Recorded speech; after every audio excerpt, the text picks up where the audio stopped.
Two Superfans. Where do the reports come from? Did you get an initial? One Pod Vader. That's football. Every angle of the NFL covered. All that kind of stuff, I get it. This, no question about it, is Next Fan Up. We're going to unleash hell here in December.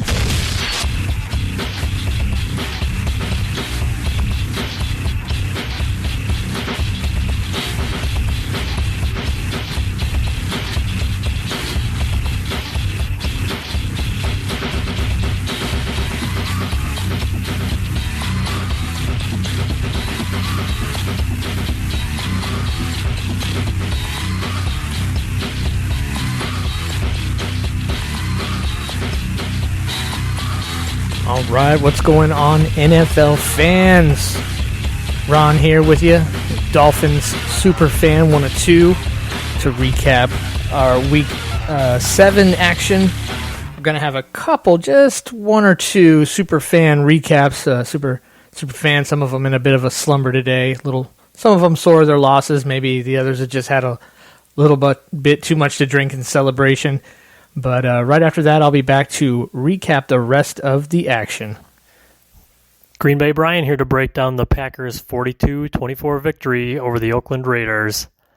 Aaron Rodgers was just on fire today. That's all there was to it. It didn't matter after kickoff what the Raiders decided to do. It didn't matter what anybody on the Packers decided to do. Rodgers was not going to be denied.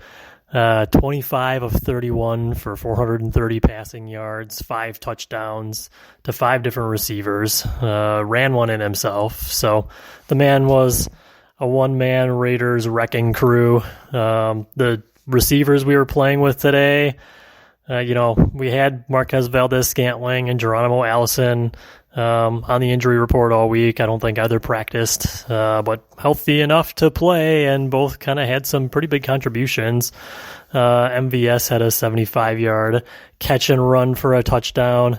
But really, when you look around the roster, the wide receiver position has been very weak for us this year. And so for Rodgers to look this good with the cast of characters, including Jake Kumerow and Danny Vitale and Alan Lazard and a bunch of other people that, even diehard Packer fans would not have recognized at the start of the year, I think speaks volumes to, quite frankly, the LaFleur offense.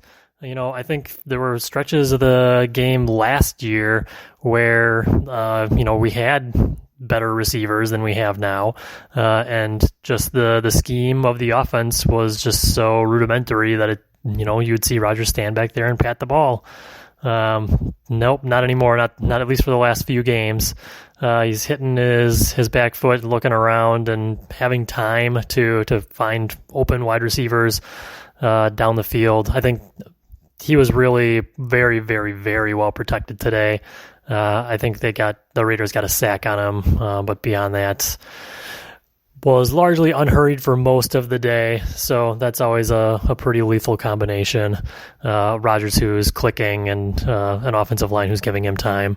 Running game did not look very good today. I think we were able to keep the defense honest, although quite frankly, with Rodgers doing what he was doing, the running game certainly took a backseat to the passing game today. Hopefully better days ahead for the Green Bay rushing attack.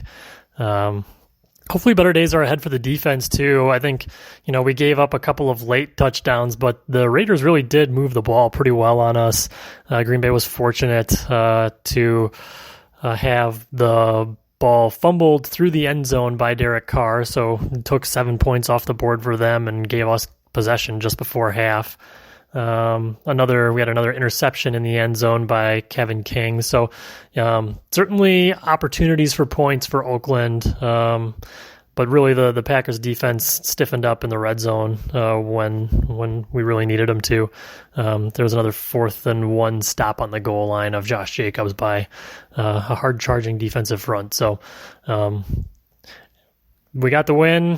Defense didn't look so hot. Hopefully we play a little better next week. Oddly enough, there wasn't a ton of pressure on Carr. I don't know if it was him just getting the ball out quickly, but we didn't seem to have a lot of pressure on him either, despite some circumspect tackles by Oakland Raiders. So All in all, good victory, 6-1. Thrilled with our place right now atop the NFC North leaderboard, and looking forward to the way the rest of the season shakes out. Thanks, everybody. Go Pack, go.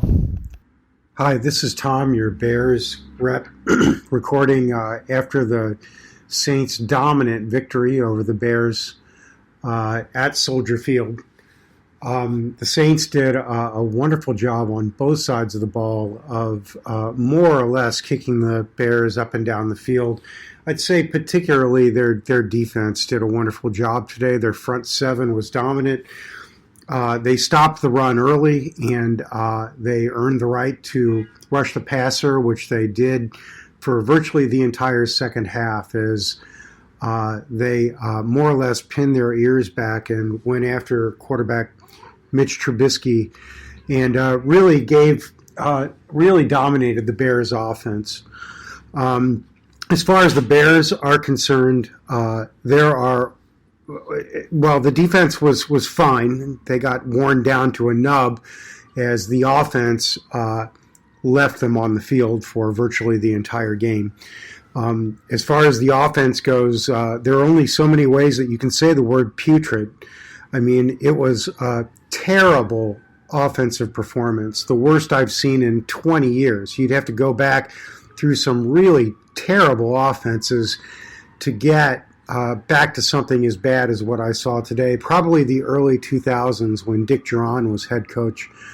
The Saints stacked the line, stopped the run, defended the short pass, knowing perfectly well that the Bears' offense was incapable of stretching the field and completing a pass more than 10 yards.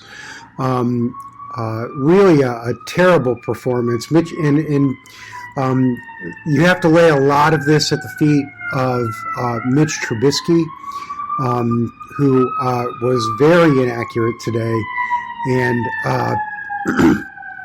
you have to lay it at the feet of head coach Matt Nagy, who abandoned the run early and allowed the Saints to more or less rush the passer at will. And between the two, really the offense just couldn't get anything going. Other than Allen Robinson, who was the lone bright spot today at wide receiver, there's just nothing more to say. Just an awful, awful day for the Bears offense, and a really good day for the New Orleans Saints, who got a well-earned victory today. That's all I've got.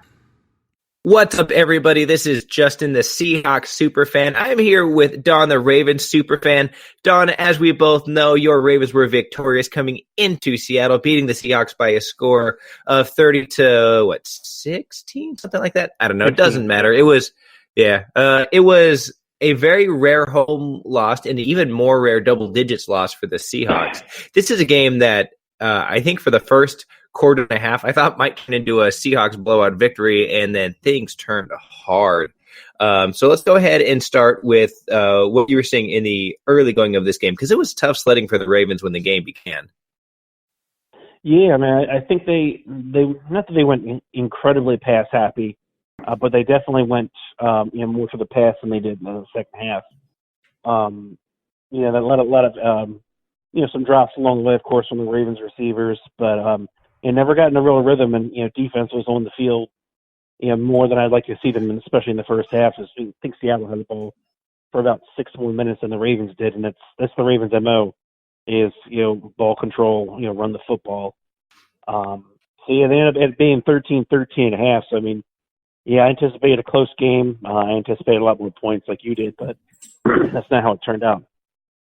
No, and what's interesting to me is the weather. You take a look at the weather, and it's raining in Seattle. And hey, spoilers, listeners, it rains in Seattle a lot.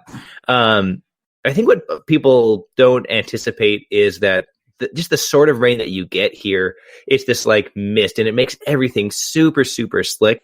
I think that had a big impact on the pass for both games. And I think, like you were saying, that pass happy attack early in the game, I have to think that probably had an impact on it, both in terms of throwing and catching the ball. There was one big play, like a 37-yarder that Lamar Jackson threw, but that was about it. That accounted for like a quarter of his passing yards for the entire game. So it was definitely difficult from that standpoint. still, he checked in with some amazing runs. He did this all game. Super elusive, super fast. In the early going, Russ was outstanding. He kind of picked up where he left off the last few weeks, at least for the first quarter or so. He was kind of toying with it. At one point, he threw, we've seen like no look passes from like Patrick Mahomes and other guys where they basically look one way and throw it 90 degrees to the other side. Russ had one that was about 180 degrees that would have been a touchdown if the guy had come up with it. But they come up with a touchdown on the next play in one where, the play breaks down. The corner, just for a second, thinks the play is over. So, of course, immediately it's a touchdown to the receiver because the Seahawks run that so well. Everything changed, though, when Russell threw his first interception of a pick six to Marcus Peters, of all people. Marcus Peters, you son of a... who takes it back to the house for the he's been a Raven for, a week? Like, he probably doesn't even know where his locker is yet.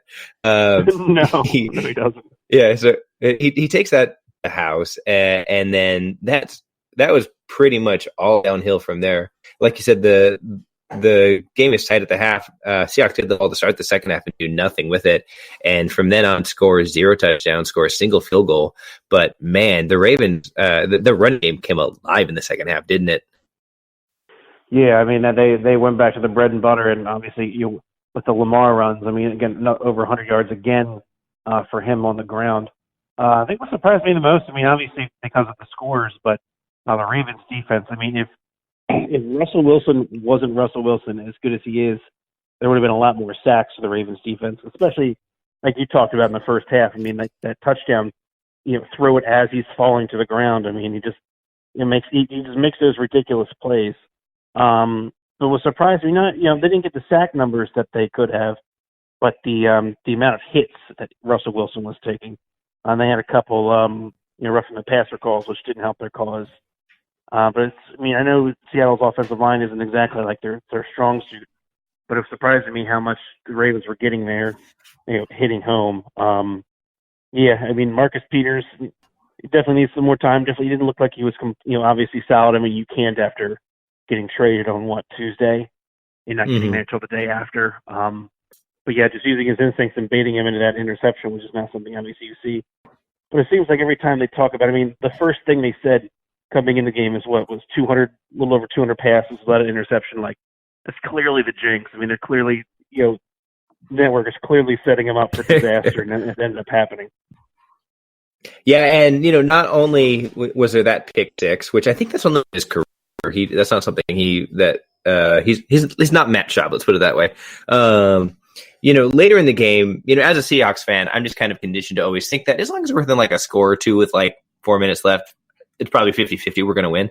And there was that pass to DK Metcalf on the sideline where DK catches it, takes a couple of steps, so clearly establishes it possession, football move, no questions about it, and then goes to switch it, and he just, like, I don't know if his brain cramped or what, but he goes to switch the ball from his inside hand to his outside hand near the sideline, which is good technique, and just misses. Ball pops out. One of the Ravens, I forget who, just picks it up for what has to have been like the most surprising scoop and score touchdown of his career. And at that point, 3 minutes left in the game, down by 2.5 scores, it's over. That was the end. And so in first place you had the Ravens, in second place you had the Ravens defense, and then in third place you had the Seahawks in terms of scoring, and that was basically all she wrote. Yeah, Metcalf had the right instincts. You want to put that ball away, get it away from the defender, get towards the sidelines, but man, just an absolute gaff. And thankfully, Ravens. I think it was Corley was right there that kind of tackled him down, tried to go for the ball, and kept him down. And Humphrey was able to skate by the sidelines and get it done. But as patchwork as the defense has been for the Ravens, they have Josh Bynes and L.J. Ford at middle linebacker who weren't there. I don't know, what was it, 3 weeks ago, 4 weeks ago? And they threw him into the lineup just like they did Marcus Peters this week.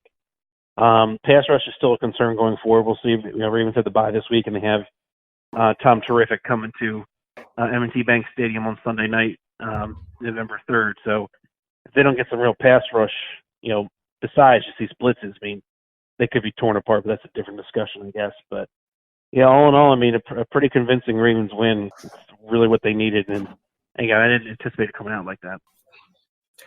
And just from a Seahawks